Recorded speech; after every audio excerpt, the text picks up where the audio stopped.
એ update તો કરવું જ જોઈએ હા કારણ કે યાર. હું બેક સ્ટેજ ખોટી ઇન્ફોર્મેશન લઈને મેં કીધું અરે તમે મારા કરતા 2 વર્ષ જ મોટા છો તમે 12માની પરીક્ષામાં કઈ નંબર આવેલો એ બધી ગાંડા જેવી વાત કરું અરે હું અને તો મારા ઘરની સાદી વાત કરવાનો હતો કે મારી વાઈફને તમારા કાનની અલગ અલગ બુટ્ટીઓ ગમે છે ને તમારું હા. ડ્રેસિંગ સેન્સ ગમે છે. એટલે લઈ જવાનું છે બધું ના ના ના એવું તો નથી.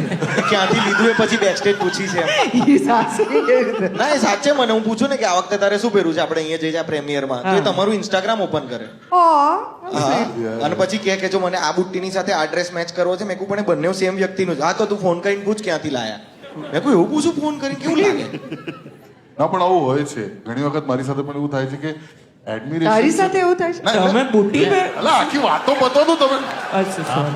મને તો મેં પહેરી છે હા બુટ્ટી એવું નથી હા એ તો હું ના- પુરુષો પણ બુટ્ટી હું ક્યાંય પહેરે. ના નહીં, પાડું પણ મનનભાઈ. લોકો તૈયાર થવા માટે તારું ઇન્સ્ટાગ્રામ ઓપન કરીને ચેક કરે છે કે ના, હું ના, આ ના. પહેરે છે એ પહેરું ના ના ના ના ના ભાઈ હું તો ઓલરેડી દર વખતે આમ શર્ટ ને આમ કર્યા કરું એડજસ્ટ કર્યા કરું મને જોઈને ના કરતા હા ભાઈ આ જો આ બધું આ 6 pocket Show off, show off. Show of નહીં એમને એક મસ્ત ડિઝાઇન વાળું પેન્ટ લીધેલું પણ એ ડિઝાઇન એટલી મોડર્ન હતી ને કોઈને લાગે કે આમ પેન્ટ કરતા ચૂનો ઉડ્યો છે યાદ છે પેલો પેન્ટ હા મને એ લોકો ખરેખર એવું એવી લાગે કે મેં design છે. બીજા બુટ્ટીનું કામ કર્યું એવું લાગે ભાઈ મનનભાઈ એકવાર સોરી ઓફ ટ્રેક એકવાર કોરિયન પેન્ટ્સ લઈને આયા અને અંદર ઇસ્ત્રી કરવા આપ્યું પેલા સીધી શર્ટ ઇસ્ત્રી મારી દીધી આખી ડિઝાઇન સીધી કરી નાખી એ કીધું બી કે સ્કૂલના અહીંયા પેન્ટ- યુનિફોર્મ જેવું લાગતું કોરિયન પેન્ટ મારા પપ્પાનું પેન્ટ લાગવા લાગ્યું અને જેને કરેલી ને એ બહુ ગર્વથી કહેતો હતો પહેલા કીધું કે આ લીટી હતી એ કઈ એ ખરાબ હતી આપણે આખી ચપટ કરી નાખી છે અને ભાઈ મેં એને જોઈ લો એ ઇસ્ત્રી આવી કરતો હતો હા, આમ.